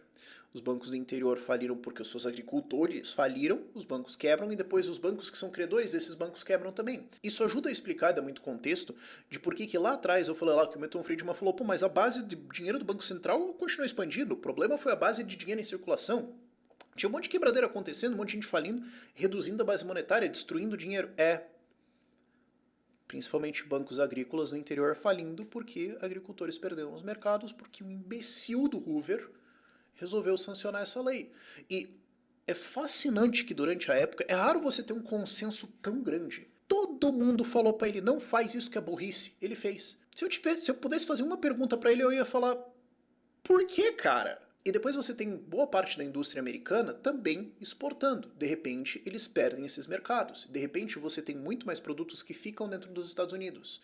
E agora tem que competir, abaixam preços. Então, o que não é destruído de emprego por ser de exportação, destrói empregos de concorrência, porque agora tem preços muito mais baixos, que a galera está vendendo porque tem que fazer alguma coisa. Ah, mas está vendendo a prejuízo? Bom, sim. Eu posso não vender e faturar zero, ou eu posso vender a prejuízo e faturar alguma coisa que me ajuda a pagar alguma coisa. Fazer o quê? Às vezes vender a prejuízo é a única decisão que te resta. E isso então ajuda a criar essa ilusão de que foi uma superprodução, mas é que tinha um monte de coisa. De repente os preços desabaram porque as pessoas não conseguiam consumir tudo. Por que será? É porque agora a gente não consegue exportar, porque o político resolveu proibir comércio internacional fazendo uma tarifa mais alta da história dos Estados Unidos. Do outro lado, as indústrias também importam muito. Vamos lá, não existe indústria sem borracha. Os Estados Unidos não produzem borracha. Aí você vai lá e fala, vamos tacar uma tarifa de importação em borracha. Ok, me explica como é que a gente vai fazer pneus agora. Ok, agora todos os pneus vão ficar mais caros, então tudo que é transportado vai ficar mais caro. Ok, agora tudo que tem todo maquinário que exige 20 mil itens. 20 mil itens, não só de consumo, mas que também estavam envolvidos dentro da produção industrial americana, ficaram muito mais caros por causa disso, ou tiveram que ser substituídos por outros itens piores, ou, embora mais caros, um pouquinho menos de outros concorrentes. E isso faz com que toda a produção fique mais cara. Agora, note, aqui a gente pode concluir uma coisa. O Hoover atacou as 3 bases de produção. Custo de crédito, custo de mão de obra, custo de insumos e bens de capital. Custo de crédito ele atacou criando mais gastos, mais dívida, reduzindo a quantidade de crédito disponível. Mão de obra ele atacou, fazendo todos aqueles conselhos, falando, não demitam, mantenham os salários altos e tudo mais. Beleza, então agora as empresas vão ter mais prejuízo e quem está desempregado não consegue ser contratado porque os salários não estão baixando. E terceiro, vamos encarecer todos os insumos de produção colocando impostos neles. O gênio conseguiu pensar quais que são todos os pilares fundamentais de uma indústria e de uma economia funcional. Explode todos eles. E é por isso que eu falo que tem 2 crises. A primeira foi a de 1929, que você pode dizer que estava largamente concluída na primeira metade de 1930. Quem quebrou já tinha que quebrar, os excessos estavam sendo retirados, possivelmente você teria ainda talvez mais um ano de estagnação, alguma coisa assim, mas você teria um repeteco do que aconteceu na crise de 1920 e 1921. Em 30, 31 no máximo, tudo já teria voltado à normalidade. Mas o Hoover, ao aumentar gastos, aumentar impostos, aumentar dívida, retirando crédito de circulação, e prejudicar a indústria e os setores produtivos da economia em essencialmente todas as formas possíveis, causou então, a partir de maio de 1930, quando tudo já estava estabilizado, uma queda de mais 85% do mercado financeiro americano e a destruição de 40 a 50% do PIB do país. É revoltante que isso tudo de efeitos levam professores hoje a falar que o Hoover era um cara livre mercado, era um liberal, ele não fez nada, ele deixou a crise acontecer. E só depois, quando veio Roosevelt e fez obras públicas e gastou mais e subiu impostos, que aí resolveu.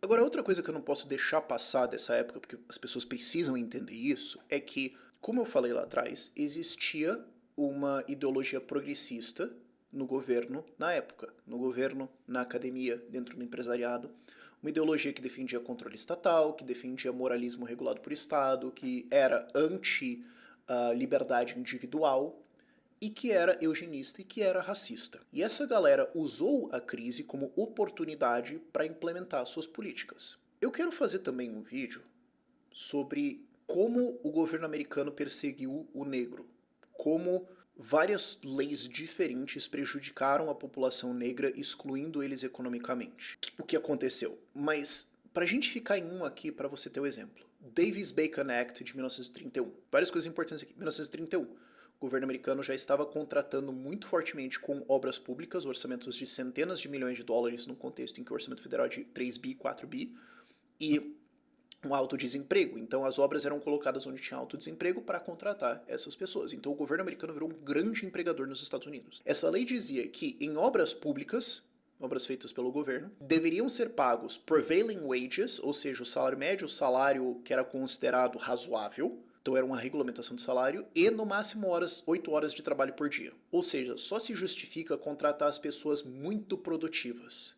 As pessoas que têm mais baixa produtividade estão basicamente proibidas de serem contratadas, porque elas não vão valer esse salário, elas não vão conseguir produzir isso e não vão conseguir render tudo isso em 8 horas.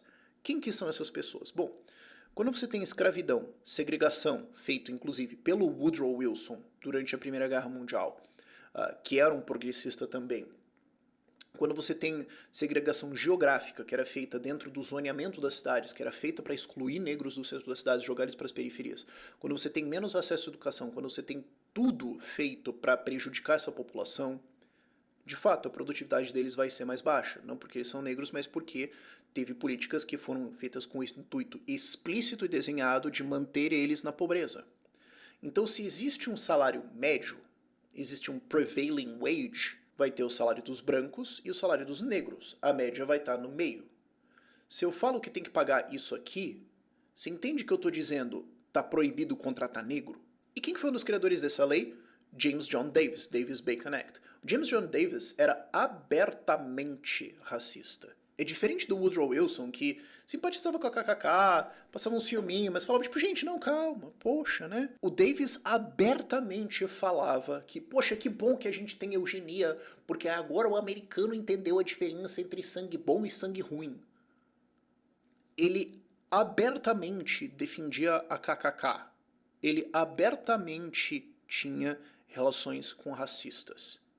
E ele usou a posição dele como senador e a posição dele como ministro do Trabalho, do presidente Coolidge, do presidente Harding e do presidente Hoover para propor, para defender legislação desenhada para prejudicar minorias. Ele defendia políticas de imigração para não deixar entrar os indesejáveis. Então, ele usou isso para falar, é a nossa hora de criar salário mínimo, restrições de horas de trabalho e outras coisas que fazem com que minorias não sejam empregáveis. Não é coincidência que essa é a era da ascensão de direitos trabalhistas, né, nos 30, anos 40, porque nos Estados Unidos o que você tinha era um alto desemprego e sindicatos de brancos e políticos brancos falavam, bom, se alguém vai passar fome, não vai ser a minha raça, vai ser a outra. E eles usavam vários tipos de legislações, de salários, de aonde a pessoa morava, de histórico, de várias coisas, para excluir intencionalmente negros. Então, quando você vai e olha para hoje políticas iguais a essa, que tem o mesmo efeito de prejudicar minorias, o que acontece é que as pessoas que defendem isso hoje defendem porque elas não têm noção da história, elas não têm noção do que aconteceu, elas não têm noção das ideias de quem criou isso aqui. E acabam defendendo políticas para tentar ajudar os pobres que na verdade foram desenhadas para manter pobre pobre. Agora, isso posto, apesar de ter espancado o Hoover aqui de várias formas diferentes, uma coisa eu preciso defender ele. E é a coisa que o Rothbard defende ele nos dois livros dele, no America's Great Depression e no Progressive Era. Teve uma linha que ele cruzou.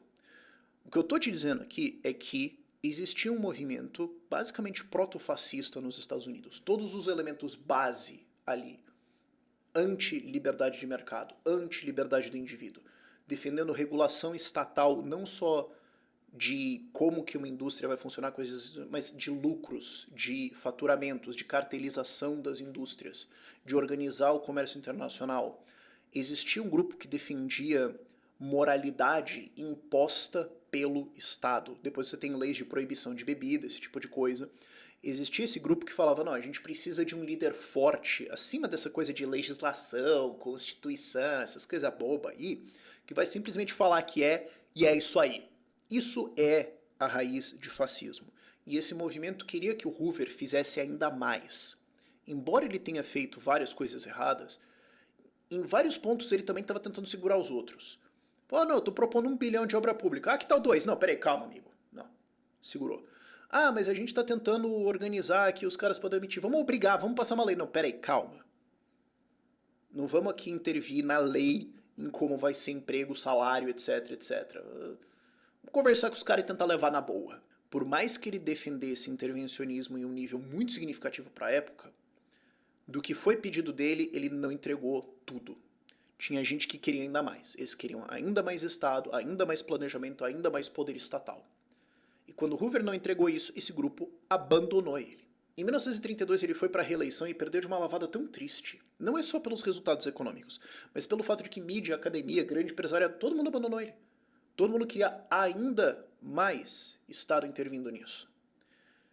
Foi 472 a 89, os democratas conquistaram 75% da Câmara dos Deputados, 61% do Senado e 38 dos 48 estados. Eles levaram o governador. E na presidência venceu o democrata Franklin Delano Roosevelt.